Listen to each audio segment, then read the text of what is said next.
Welcome to South London. I'm Jess and I make travel guides for London, and today I'm going to show you some of my favorite things to do, see, eat and drink in the southern part of the city. A lot of tourists, when they come to London, they usually stick with just central London, maybe head to West London, and they skip South London, but there's loads of things to do here. So come along with me and I'll give you a little slice of the fun. First off, we're gonna go get a coffee at a coffee shop that has a bit of an interesting story.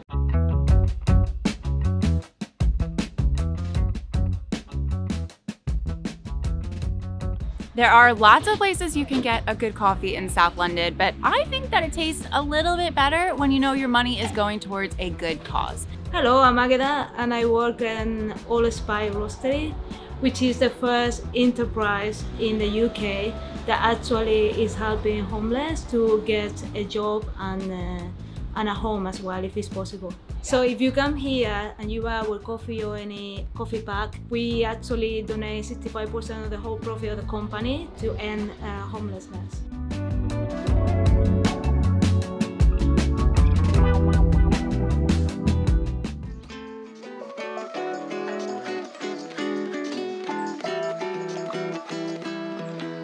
We are so lucky to have so many beautiful green spaces here in London, and one of the best ones in South London is this one, Brockwell Park.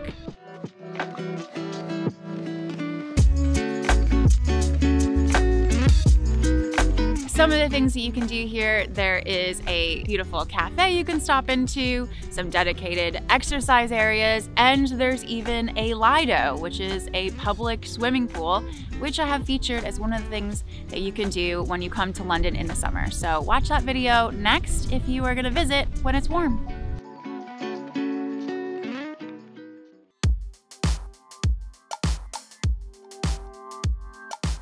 We're now in Brixton, which is one of the best areas in London to see live music, thanks to venues like the O2 Academy right behind me and Electric Brixton. We also have a bunch of other venues here that host smaller up-and-coming artists all the way up to the bigwigs. So if you're in London and you want to see some live music, definitely check to see if there's anything of interest on at the O2 Academy, Electric Brixton, or any of the other venues in the area.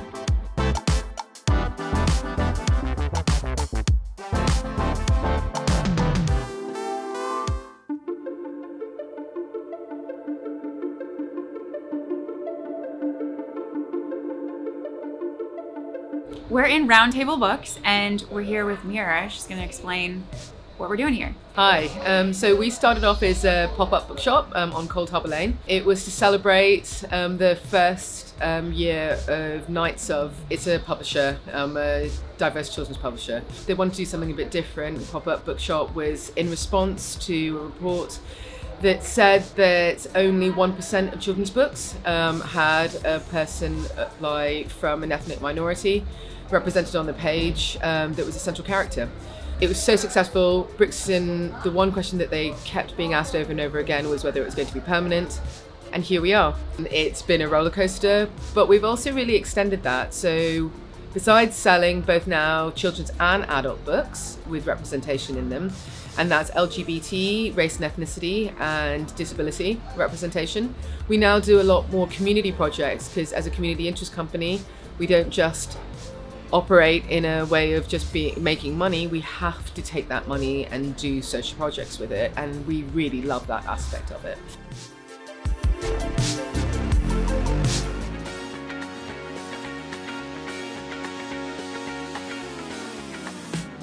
We have stopped for lunch at Fish Wings and Tings. This place was opened by Trini chef Brian Danclair, and it is regarded as one of the best places in London to get Caribbean food. Back when it opened in 2012, it quickly became a Brixton staple. So let's order. I've gone ahead and ordered the vegetable roti. John behind the camera has got an oxtail, and we're gonna dig in. By the way, Tings in the name, that's like London slang for things. By the way, if you're struggling with keeping track of all the recommendations I've been giving you across all my videos, then you should get my free London must-dos tracker. It is a printable worksheet that helps you to keep track of all the things that you definitely want to do while you're here. Plus, I give you 15 recommendations of amazing things to do, see, eat, and drink in London to start you off with your list. So to get that completely for free, click the link in the description box.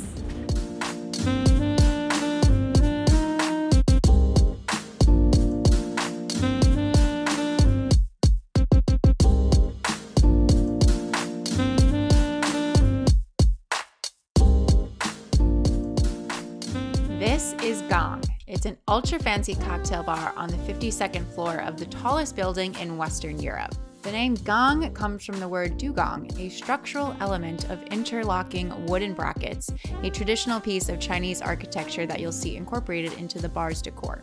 Cocktails here are not cheap, but they offer a much better value than having to get a ticket just to go to the Shard's viewing point and not have a drink. Plus, this is absolutely the best views from any cocktail bar in London. Definitely an option to keep in mind if you want someplace special to go when you're exploring London.